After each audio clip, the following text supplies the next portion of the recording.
Now, Armenia says it's making provisions for tens of thousands of people who may flee Nagorno-Karabakh after the latest ceasefire. More than 1,000 ethnic Armenians have crossed over so far from the enclave in Azerbaijan. Sama bin Javed reports. The first humanitarian convoy arrived in the Karabakh region with 70 tons of essential supplies. The Lachin corridor between Azerbaijan and Armenia has been opened to allow in aid and a safe passage for those who want to exit the Azerbaijani territory. Baku says it is also sending fuel and supplies after a ceasefire agreement with ethnic Armenian leaders. Hundreds remain stranded and ethnic Armenians seek Russian peacekeepers protection who now control this airport. Most people fled fearing the arrival of Azerbaijani soldiers, despite Baku saying that people of Armenian descent will have constitutional rights. But many, including Valerie, think it's safer to move on.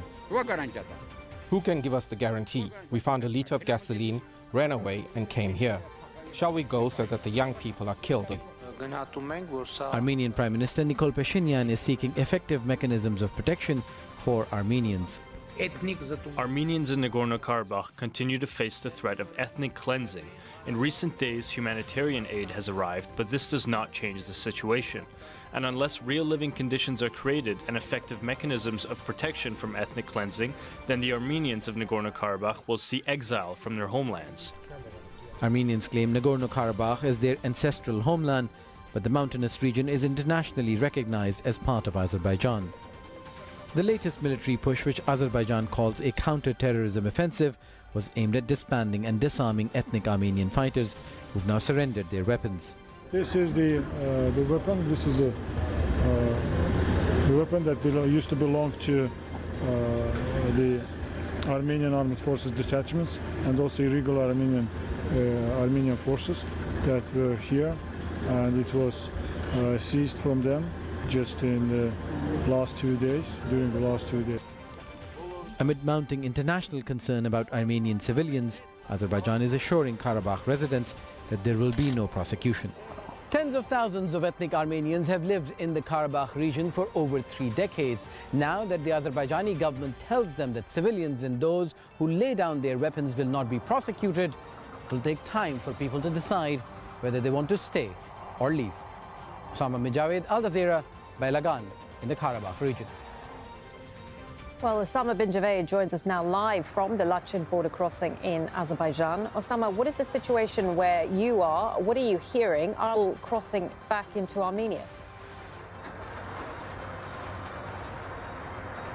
Well, in the last few minutes, we've spoken to border guards here who tell us more than 4,000 people have now crossed in the last 24 hours into Armenia from the Karabakh region. Behind us, as you can see right now, these are Russian peacekeepers who are moving from the Karabakh region towards the other side. We've seen a steady flow of peacekeepers, of individuals in their cars, in their trucks, in their lorries, whatever they could get their hands on, they've packed up and they are leaving.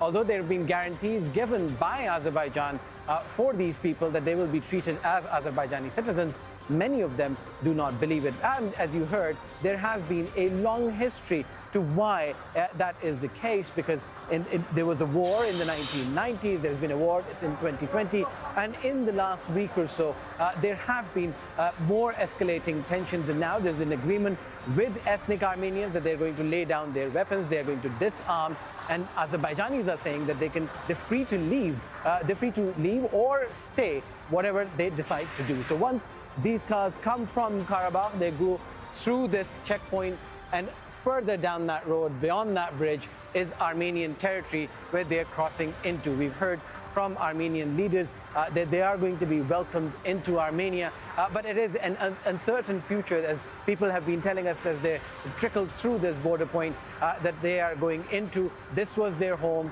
this is where they led most of their lives, and this is why they're sad that they have to leave it all behind.